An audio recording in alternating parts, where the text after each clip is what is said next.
Poco sobre lo que es el mercado energético en la actualidad y por supuesto lo que ha sido el rol de Venezuela. Venezuela, que tiene más de 100 años de participación en el mercado petrolero internacional, ha tenido un papel protagónico en muchas instancias, como es el caso, por ejemplo, de la OPEP. Venezuela, con Juan Pablo Pérez Alfonso, es parte del origen de esta organización y por supuesto hoy, que como mencionamos en la parte anterior, estamos en esa senda de estabilizar la producción nacional en torno al 1.000.000 de barriles, luego de esos picos de 3 millones que en su momento nuestra industria llegó a producir. Tenemos bajo nuestro suelo una de las reservas más importantes del mundo. Como mencionábamos, el mundo está, por supuesto, demandando crudo. En los próximos años el petróleo va a seguir siendo la energía que mueve todo el consumo global. Y en ese sentido estamos viendo, por supuesto, que crece la oferta de petróleo, pero allí entra también el debate sobre la sostenibilidad en el tiempo y entra el componente político de lo que ocurre. ¿Por cuánto tiempo los países que hoy están en estos conflictos, países que, por ejemplo, están, por supuesto, de alguna manera inyectando el crudo al mercado, como puede ser el caso de Estados Unidos con la producción a través del fracking y otros países, bueno, pueden hacerlo sostenible en el tiempo? Se manejan algunas cifras que Estados Unidos tiene reservas para por lo menos unos 6, 8 años, algunas estimaciones que se hacen al ritmo que llevan hoy la producción, cercana a los 10 millones de barriles, versus, bueno, el caso, por ejemplo, venezolano, hablamos de más de 300.000 millones de barriles bajo tierra, que ¿cuántos años es eso en términos de proyección?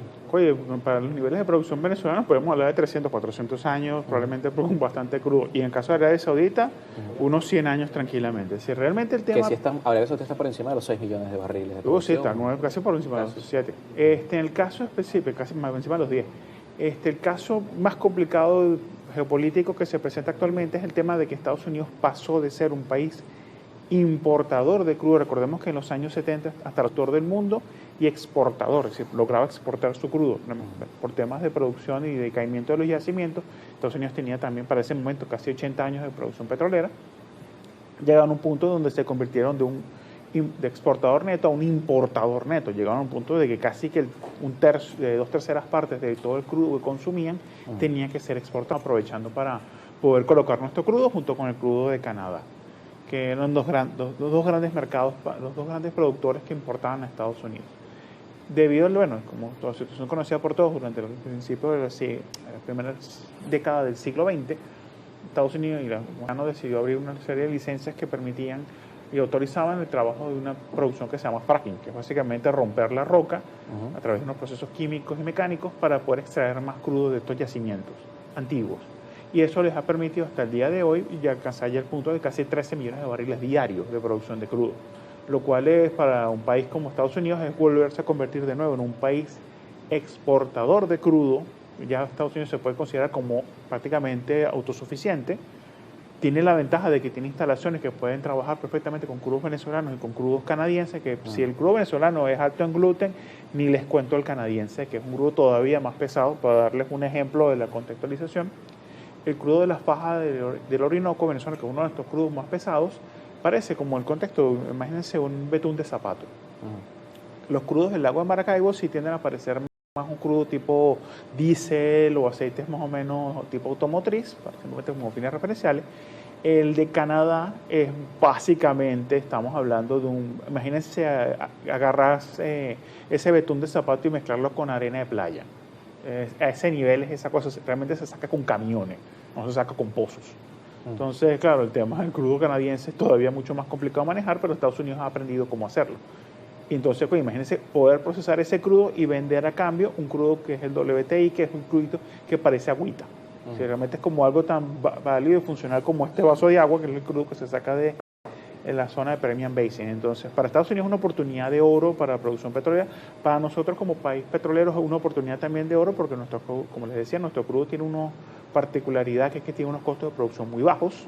Y por eso es que se habla mucho de que realmente Venezuela tiene una oportunidad de oro en porque en los últimos 20, 25 años que se ven como el tope de producción de crudo, el tope de consumo de crudo, porque como saben está el tema de la transición energética rodando. No es que sea para nosotros como sector petrolero una mala noticia, porque realmente tenemos una oportunidad importante dentro de él, pero es cierto que todo el mundo se está migrando hacia una tecnología cada vez más verde. China, que probablemente el campeón en este sector, está justamente incentivando que para el 2050 ellos tengan, de ser posible, casi que emisiones cero. Así que todas sus fuentes de energía vengan de fuentes renovables. Para los que no sepan, China es el principal consumidor de carbón. No es uno de los principales de petróleo, pero sí de carbón por un tema histórico de su industria, y están dentro de sus objetivos nacionales por parte del Partido Comunista Chino, es que para el 2050 puedan depender cero de carbón importado, que es principalmente de Canadá. Para nosotros, que uno de nuestros mercados que tratamos de venderle crudos es el mercado justamente del sureste asiático, dígase China, Malasia y afines, y la India. Entonces es una llamada de atención porque bueno, es verdad que podemos competir en esos mercados, pero cada vez más... Claro, van a reducir cada vez más su demanda de... No, y va a ser más difícil porque colocar el crudo venezolano, a pesar de que tiene unos costos bajos, va a hacer que los retornos sean cada vez menores. Entonces, por ejemplo, ahorita está el barril de petróleo unos $60, el crudo venezolano está alrededor de unos $52 el barril, más bien nos pondría una oportunidad de que, oye, a medida que se vayan llenando canales con energía renovable, va a empezar a bajar el precio del crudo. Claro. Entonces no estaríamos ganando entre 30 a $20 el barril, sino tal vez 15, 10. Es verdad que vamos a ir eliminando competencia, pero también vamos a ir perdiendo oportunidades de negocio. Claro, aunque hoy no hay una sola fuente de energía alternativa que pueda o que se pueda de alguna manera decantar como ese sustituto del petróleo, pudiera darse precisamente como una suerte de holding, ¿no? de energías que permitan una competencia que disminuya la participación de la energía fósil. La energía es un tema holístico. Las energías renovables tienen un espacio importante en este proceso de transición, como también lo tienen los hidrocarburos. No solamente el petróleo, porque por ejemplo el gas natural se considera como el hidrocarburo de la transición. Por eso que digo que el carbón fue el hidrocarburo del siglo XIX, el petróleo fue el del siglo XX y el gas era el del siglo XXI, porque tiene unas particularidades específicas que tiene menores emisiones de CO2 que lo que tiene el petróleo. Contiene las sextas reservas de gas natural, y me atrevo a decir porque es que no hemos buscado más. Porque es prácticamente imposible ser el país con los primeros yacimientos de petróleo y no ser el primero o segundo de gas. Entonces aquí el tema está que seguramente en los próximos años habrá que hacer esas inversiones para conseguir y ubicar esos yacimientos de gas, como por ejemplo tenemos el caso de Dragones, Patao y Mejillones, o los yacimientos tradicionales de gas que tenemos en tierra firme.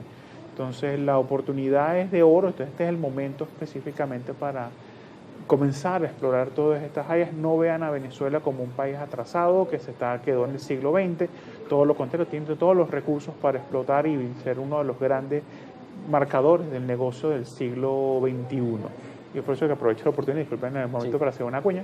El foro, para, justamente tenemos el 20 de noviembre en el IESA, aquí en Caracas, un foro que es el cuarto foro del Caracas Gas Forum, que justamente donde vamos a hablar de temas de gas con expertos y con miembros de toda la comunidad gasífera venezolana. Tendremos, Dios mediante la invitación, se le ha hecho a todas las instituciones importantes venezolanas que hacen vida dentro del sector del gas, justamente para que nos acompañe y conversemos sobre estos temas, porque es importante en vista de que en los próximos años la preponderancia del gas cada vez ser más grande. Por ejemplo, veamos el caso de Colombia, que es un país que tiene yacimientos de gas para por lo menos máximo unos 3-4 años, sin tener que hacer grandes inversiones, podría utilizar el gas venezolano para poder alimentar toda su red, y Venezuela lo que está prácticamente, no es nadando en gas, pero flotando en gas. Entonces es una oportunidad increíble. Bueno, el caso de Trinidad y Tobago. El caso de Europa también, que tiene un consumo importante de gas. Un mercado al que pudiéramos apuntar. Es un mercado que podemos explorar. Estados Unidos está haciendo un proceso de desgasificación fuerte de su economía, justamente porque saben que el tema de la transición energética, pensar que vamos a vivir en un mundo como el que teníamos en el siglo XX, ya nadie se lo cree. Es decir, entiendo que algunos políticos tratan de vender la idea de que el mundo no ha cambiado, pero realmente sí estamos haciendo un proceso importante de transición. Hay países que lo han hecho más que otros y es normal, evidentemente los costos se lo permiten. Por ejemplo, países como la India o países africanos que están apenas en un comienzo de su proceso de desarrollo no tienen tanto poder adquisitivo como para hacer las inversiones de capital que hacen falta para la industria de renovables, pero perfectamente pueden trabajar con estos hidrocarburos, que pues, el famoso cuento de, por ejemplo, la India, que dice que, oye, ¿por qué me van a sancionar a mí por trabajar en hidrocarburos cuando toda Europa y todo Estados Unidos se desarrolló gracias a este hidrocarburo? Y es una oportunidad muy buena también para nosotros para poder colocar nuestro crudo en la India, que es un mercado que potencialmente nos interesa por ser un mercado emergente. Es decir, los mercados emergentes son los mercados ideales para los crudos.